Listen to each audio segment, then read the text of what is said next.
Welcome to Ishika classes. Our today's topic is the earliest sweeper. This is chapter number 2 of history class 6 and this is our class 7th of this particular chapter and today we are going to discuss about the towards a settled life.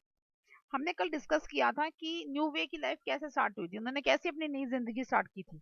अब वो settled कैसे होने लगे थे, उन्होंने क्या क्या किया अपने सेटलमेंट में, कैसे हमें पता चला कि वो सेटल्ड हो चुके हैं, आज हम वो जानेंगे। If you like the video please like it, share it and subscribe my channel.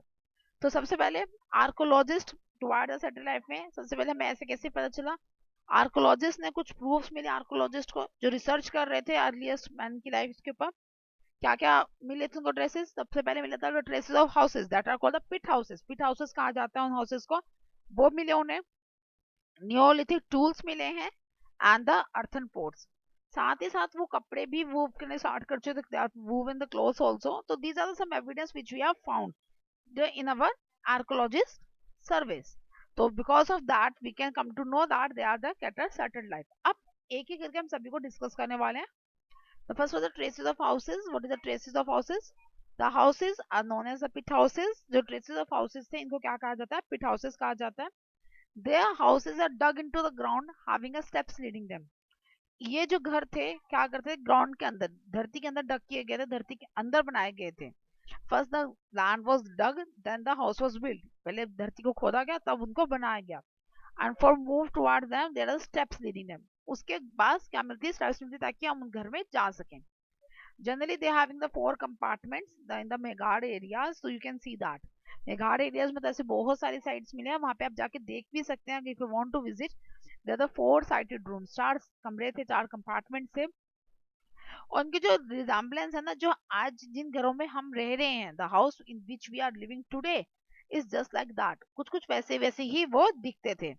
तो but difference is that our today our houses is built on the ground, at that time they are built digging under the ground। वो ground को डग करके फिर बना रहे थे और उस आज की डेट में हम ग्राउंड के ऊपर बनाते हैं। नाउ और क्या मिला उस घरों के अंदर, they cook the food both inside as well as the outside the houses as cooking earth found at both places.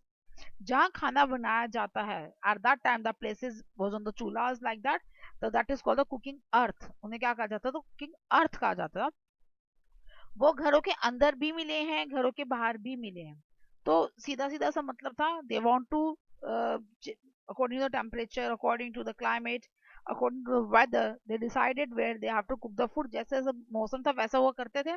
If there is a cold और the rainy season they are building inside the houses, ऐसा माना जा रहा है, ऐसा service के अंदर हम सोच रहे हैं। बट एक्चुअल में क्या था वो we don't know, this is only depend upon the service that we have given.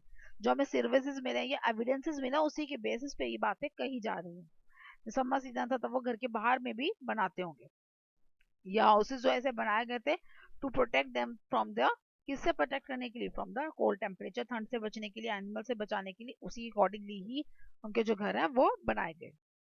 Now, next one is the Neolithic tools. What are the Neolithic tools?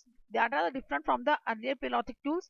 Paleolithic tools से थोड़े से डिफरेंट थे ये। Paleolithic tools में जैसे उनको stones मिल के वैसे वो यूज कर रहे थे। But now the development was start हो चुकी, सेटलमेंट स्टार्टेड हो चुकी थी। तो टूल्स में भी चेंजेस आए। तो टूल्स वो यूज कर रहे, that are the polish and the fine cutting as.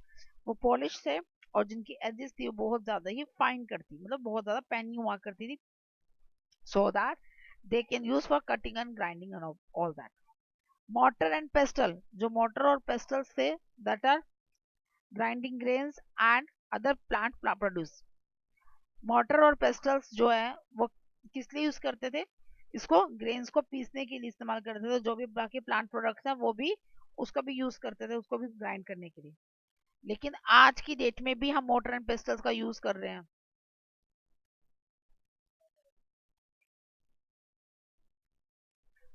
Earthen pots, earthen pots किस लिए यूज करते हैं, मिट्टी के बर्तन, मिट्टी के बर्तन use for the storing the material, material को स्टोर करना है, जो भी सामान था उसको रखने के लिए उनको बर्तनों की जरूरत पड़ती थी। As well as for the cooking the food, खाना कैसे बनाएंगे, तो उसके अंदर जो है वो पोट्स का यूज करते थे। Later on they start decorated the pots. अब बर्तनों को उन्होंने बाद में, उन्होंने पहले तो मिट्टी के बनाना सीखा, उसके बाद उन्होंने डेकोरेट करना भी स्टार्ट कर दिया।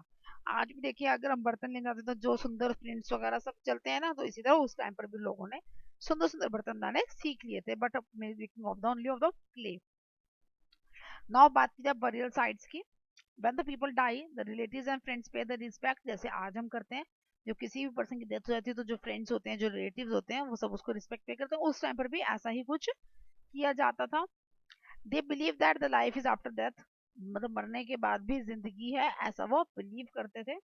इन मेघाड़ बरियल साइट्स वर फाउंड, और ऐसा हमें कैसे पता चला, क्योंकि मेघाड़ के अंदर कुछ बरियल साइट्स मिली है, और बरियल साइट्स के अंदर जो डेड पर्सन है वॉज बरीड विद अ गोट, जो मरा हुआ बंदा था वो किस तरह साथ में क्या मिली, उसके गोट्स मिली है बरीड करी हुई।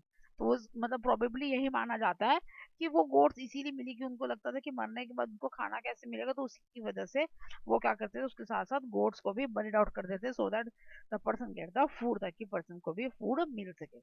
तो इस तरह की बहुत सारी बरियल साइट्स मिली जहां पर ऐसा कुछ देखने को मिला। तो इससे यही चीज प्रूफ होती है कि there they believe that the life is after death also, life death के बाद भी लाइफ होती है। अब ये सारे एविडेंसेस तो हमें पता चल गए कि मिले हैं, ऐसा था ऐसा था, बट हमें कैसे पता चला, ये हम किस रिजल्ट पे पहुंचे, ऐसा क्या चीज थी जिसकी वजह से हम इस रिजल्ट पे पहुंचे जो एविडेंसेस मिले? Because of the rock paintings made by them, जो रॉक पेंटिंग्स उन्होंने बनाई थी उसकी वजह से। In Bhimbetka caves having a rocks painting on them, Bhimbetka में केव्स मिली हैं, वहां पर उनके ऊपर क्या थे, जो वहां पर रॉक्स थे उस पर पेंटिंग हुई हुई थी। और वो पेंटिंग्स क्या चीज पोर्ट्रे कर रही हैं, पोर्ट्रे में तो क्या चीज बनी हुई है, देयर रूटीन्स, जो उनका रूटीन था।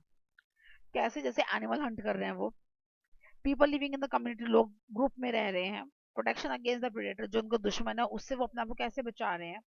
Hard of the animal can kill the big animal, एक ग्रुप है छोटे छोटे एनिमल्स का, जो कमजोर एनिमल्स है उनका जो ग्रुप है वो बड़े जानवर को मार रहा है। तो इस तरह के पोर्ट्रेट करी हुई कुछ पिक्चर्स मिली है जिससे हम लोगों ने बिलीव किया, या हमने पता चला कि वो ऐसा करते थे, क्योंकि जो हम सोचते हैं वही हम ड्रॉ कर सकते हैं, जो हमने देखा वही हम ड्रॉ कर सकते हैं। तो because of that we know come to know that what their life is and how their life is. अब मेंस जनरली क्या करते थे उस टाइम पर, they do the hunting and the womens and childrens gathering. Mens जो थे वो hunting किया करते थे, और वुमेन्स और चिल्ड्रन जो थे वो गैदरिंग किया करते थे। That's all for this chapter. I hope you get the very clear points from each and every topic of this particular chapter. Still have any doubt in this particular topic? Comment. Thank you.